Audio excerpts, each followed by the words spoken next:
everybody, welcome to another episode of my channel. I'm going to put a disclaimer. You will find that I'm going to be catching my breath more than I usually do. I may drink more water than I normally do on my videos, purely because you can hear that my voice is not the normal voice that you all know, okay? And we'll get into that as we progress with this video. But anyway, welcome. If it's your first time, thank you so much for joining me. And if you are a regular, welcome back. Thank you for the loyalty. Thank you for keeping my channel the best channel that you've ever watched on YouTube. Okay, so guys, I'm gonna tell you about how I almost made my maker. So yeah, I mean, beginning of the year, happy 2020, 2021, 2020 showed us flames. We're all happy and excited for the new year and hopeful that it'll be a better year than what the previous year was. Except for me, I entered into the year already sick. So I had a flu, and a terrible flu at that. And then I was like, okay, whatever, I'm already indoors, no plans to go out, and cool, let's just nurse this flu. And it was all right. I was still back home. Fast forward, got myself back in Gauteng, and I was still not well, and I just had all my other symptoms, flu symptoms, being my throat, the headache, the tiredness. All of that was gone when I came back to Gauteng. The only thing that was left was my cough. Okay, so I still had this very, very stubborn cough, and then I was like, okay, it's fine, continue treating the cough. This was now around the first week of January. Continue treating the cough. Then this cough was just not going anywhere. It was like, hello. Then I think around the 7th, I had I call it an asthma attack, but my chest just closed up. Okay, so what I was doing is I was self-medicating the flu, and then I saw my doctor back home, who then treated the flu and gave me antibiotic, cough mixture, throat spray, and you know, the works.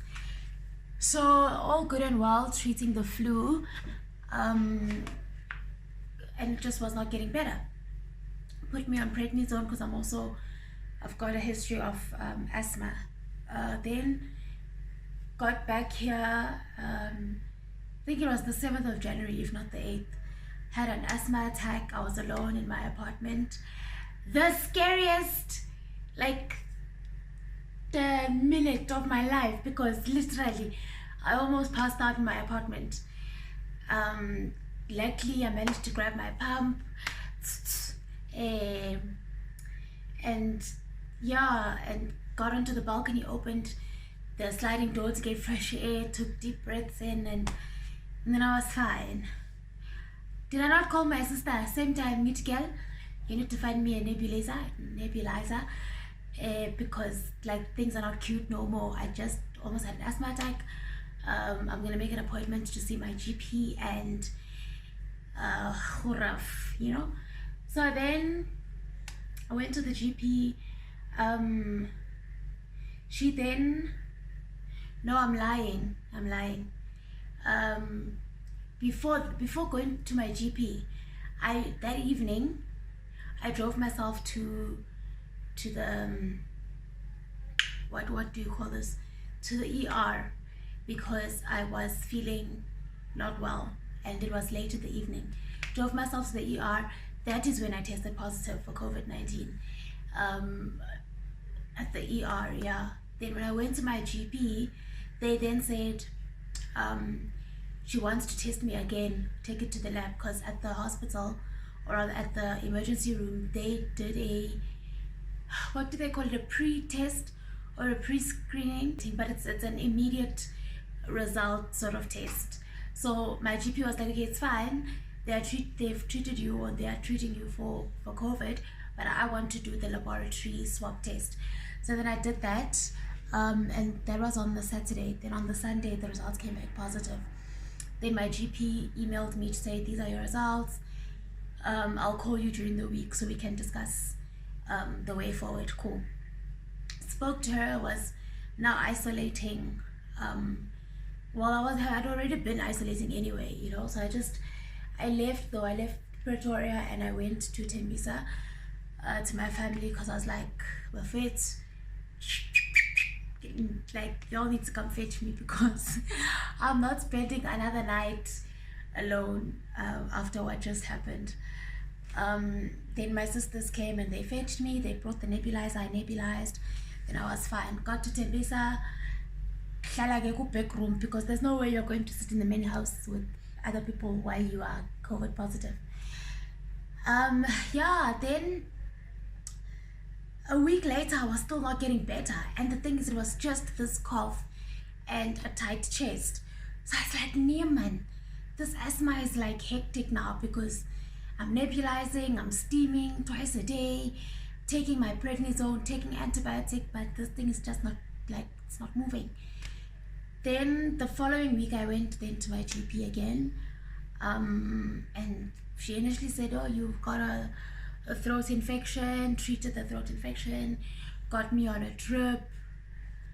Yeah, so I think I arrived at the GP at around 11:30. Then I treated the throat infection, stayed on the drip, got on oxygen, because as I was walking into the practice, I was like becoming faint. So I would feel nauseous, and I was obviously short of breath still. Then they put me on oxygen for like 2 hours, and after that I was still not like getting better. So the GP then discharged me to go home with a whole lot of medication, and cool, she expected me to be fine. Okay, we are get say, okay, fine, thanks doctor. May I go to the bathroom before we leave? Yeah, sure, cool. GP leaves, most she's done with Miguel. Now it's like around 4 p.m. even, because I was on oxygen for quite a while. Oh, first of all, they struggled to find veins to give me the drip. So they struggled, Lana, and then they also struggled on the right hand. They struggled because at the ER, the ladies, they also struggled, and then they were just poking, and I'm like, hey, Lendo, stop poking me, you know. So I had like a whole lot of bruises here. So that nurse at the GP was like, we're going to now, and I'm like, I need to get la pan. They were trying to find a vein, and he's like, yo, back moshi lemos. Manje bathina sizofaka ku-blood drip. I'm like, hey, when I make a plan, because at the ER they also put me on drip, and then a week later I was on another drip at the GP. Then so it took about an hour and a half to find a good vein to use for the drip. They even tried my foot, bruh. Have you ever seen someone fuck with drip? And I don't even know if that was gonna work, but they were just trying everything, like yeah, like, you know. Anyway, then that afternoon, late afternoon, okay, now I was on her way to the bathroom, and I almost fainted, because I was again losing balance and like and stuff like that. Then a nurse who was on duty was walking past, and she sees us basically hanging on for dear life. And then she quickly fetches a wheelchair. Then I do what I need to do in the ladies. Then they ship me back into the GP's room. They call the doctor, and they're like, it's not right, she's busy fainting here in the corridors, and we went, are you still treating her? Doctor's like, no, me, I'm done with this girl, so I don't understand, like, what's that is when they then did a ECG, took my sats again, put me back on oxygen. Saturation levels dropping like the rand against the dollar. Girl, we just put you on oxygen like 2 hours ago for about 2 hours. Now your sets are like Boma 70. Nah, sweetie, we're gonna have to admit you. And now things are getting real. And I'm like,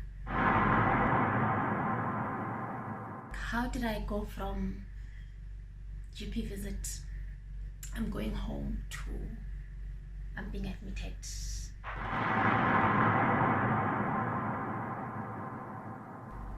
Anyway, girl is like, okay, so which excuse me, which hospital do you want to go to? I'm like, take me to a hospital close to home so that my family can visit me. So, doctor's like, you won't make it to Tembisa in your condition, or you won't make it to the East Rand.